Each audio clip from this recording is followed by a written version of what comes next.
Welcome to a Scopus video tutorial on author search. In this example, you are looking for documents published by Hannah Lee. You begin by selecting authors and type in her last and first names.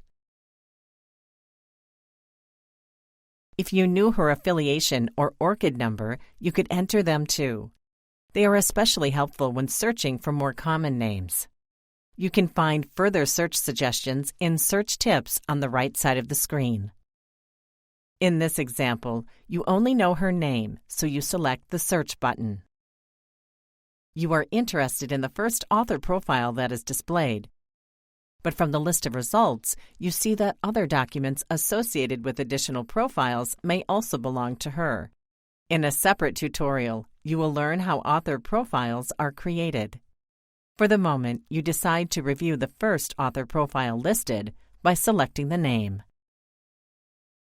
The Author Details page allows you to access a list of her documents, view the citations she has received, and know her H-index. As you scroll down the page, you can also access a list of citing documents, co-authors, and topics she has contributed to. Now, to ensure you have captured her full body of work, you return to your results set and select other profiles that you think may be the same person. If you were sure they were a definite match, you could request to merge authors. For now, you decide to select Save to Author List so that you can come back to the selection again in a future session.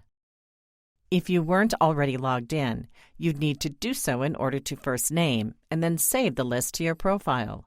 You can also add your selection to existing lists. To access your saved lists, navigate to your initials in the top right corner, then Saved Lists, and select the Authors tab.